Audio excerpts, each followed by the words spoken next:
It's time for Downtown Hockeytown, presented by Labatt Blue Light. And today's guest is Ted Kulfan of the Detroit News. Ted, it's always great to talk to you. Thank you so much for taking the time to join us again today. It's been a while. How have you two been?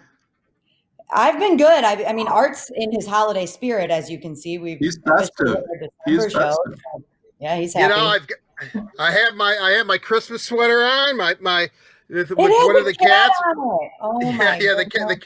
I have another one that has a cat. Of course, Frank's in the background with his holiday double album classics Oh here. yeah, there I you mean, go. I'm ready to go. I mean, let's talk. I mean, give me Silent Night or even Jingle Bell Rock. I'm ready. I'm all set.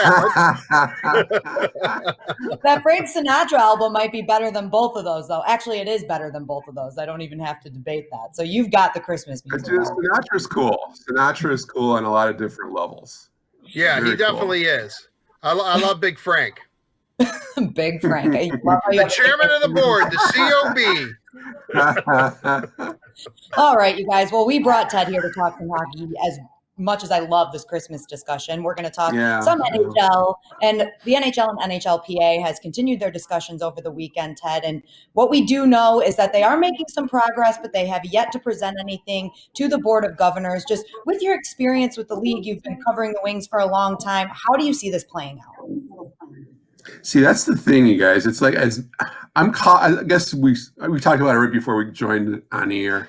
I'm cautiously optimistic. I really think there is going to be hockey this season, but just the fact that they really haven't gotten into the economics of everything kind of makes me a little, I don't know, like I said, cautious, suspicious. I mean, they've gotten all the easy and fun stuff out of the way, but there's a lot of really hard stuff to negotiate here that kind of makes you think, all right, I think we're going to see hockey, but I'm not absolutely 100% convinced yet. Well, I think the good thing is that at least they're talking. I mean, so many times, right. Without a doubt. Egos get bruised and they walk away from the table, and then we don't hear anything. But at least they're starting to talk, which makes me hopeful. And the thing that I like, and I think one of the things that I think both sides agree on, is that they would like to see teams play in their home buildings. And I kind of like that concept, Ted, of having a 2 or 3 game series against an opponent, much like they do in baseball. Although the one thing about that thing, Art, just like I'm no COVID expert, but the way that this thing's exploding again in some of these major markets, you wonder if they'll even be allowed to play in these arenas. And then I know there's been some talk about maybe going back to that miniature hub or 4 or 5 hubs or whatnot. Maybe that's the way to do it. And if some of these markets, you can't play games. I mean, the numbers are skyrocketing again. And that's kind of another thing that kind of gives me a little bit of pause. It's like, man, are they going to be able to get through this thing? I hope so. I think we're all hoping so. And they have made it very clear, the NHL, that's what I'm talking about. They have said that they want this to be the safest environment for their players. Gary Bettman was quoted saying they want to make sure that they do this right, so that way they'll be back to normal come the 21-22 season. So yes, we're cautiously optimistic. That's a great way to put it, Ted. But with that being said, when we finally do see the Red Wings on the ice, it's going to be a very different team than we saw last season. So how much do you believe the Red Wings have improved over this offseason? Oh, they've improved substantially. I mean, just the overall talent level is much more NHL caliber. Let's face it. I mean, those 5 free agents they signed, I mean, it just makes them a lot more competitive team. The experience are there. Defensively, especially, just overall team defense is going to be better. And, as much as we all like Jimmy Howard, just the season he had last year, I mean, bringing in Greiss to essentially replace Howard, I mean, that should be an upgrade. They're a better team, Danielle. They really are. I mean, I wouldn't go carried away and think, well, maybe they'll start, buy your playoff tickets or anything like that. But they're going to be much, much more competitive. That's for sure. When you look at this lineup and the things that they made, I think that, and I know you talked to Jeff Blashill, nice Q&A there, Teddy, and I know that I also talked to him last week on the Headliner. he has a lot to work nice with, but I listened to that. That's good. Thank you.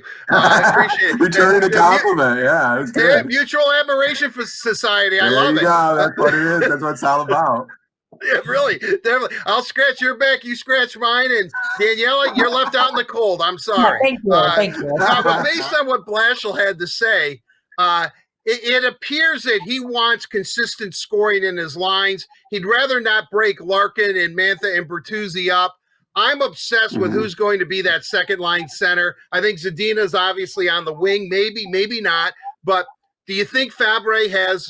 I should be Robbie Fabre's agent, by the way. Do you think Fabre could be that second line center? Or is that Nemetsikoff's job to lose? It's a good. I mean, all those are good points, Art. I mean, we'll have to wait and see in training camp, I guess, if we get to watch training camp, I guess. All those people are definitely in the mix. I think it'd be really interesting to see Fabre as a second line center, and Nemetstikov is a good, solid choice there. I think he'd be. How about Phil Pula? I mean, maybe he has a good camp, and I think there's a lot of options for Jeff Blashill, and that's one of the good things about that. I mean, I don't think he had a heck of a lot of options last year to be really competitive and have a balanced, deep lineup. This time around, I mean, he's got definitely some decent, more than decent choices. And I think, that makes him a much more competitive hockey team. Yeah, Jeff Blashill has to be pretty happy with what he has to work with this season. He's got to be excited heading into it. The other position that he should be excited about is goaltending. We've now got Thomas Greiss and Jonathan Bernier. How do you see that situation playing out, Ted? Do you see one of those guys being the number one, or is it a split 50-50 kind of thing? I think it's kind of hockey cliche, but I really think he's going to play whoever's hot at the time. But I can see both those guys probably playing about the same amount of games. That's fair. Jonathan Bernier, you can make a strong case for him. He was one of their best players last season. He really was.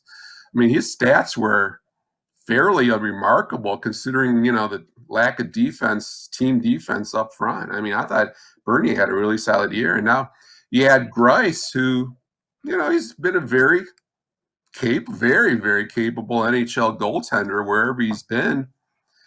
I mean, you shouldn't have very many off nights in net. These two guys are really established, good, solid NHL goalies. So, yeah, that's definitely it could be a bright spot for this team.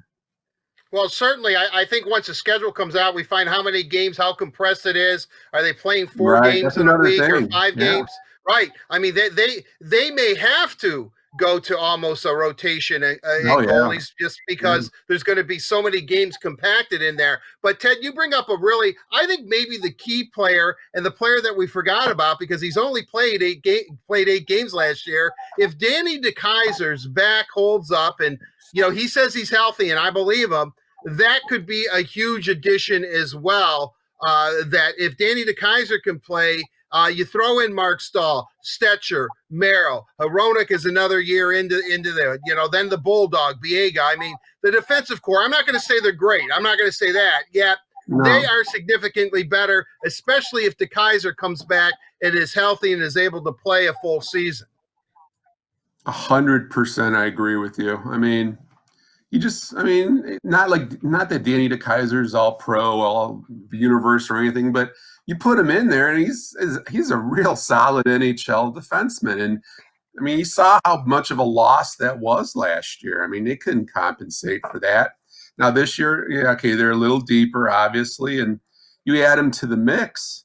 I mean, it's not going to scare a ton of teams, but I mean, it's a very solid NHL defense and just makes him that much better. I mean, he's a guy who's played a lot of games, done it really well, does a lot of things well. And yeah, I mean, you add him if he's healthy, and which is still going to be a little bit of a question mark. I mean, he had major back surgery, herniated disc and all that.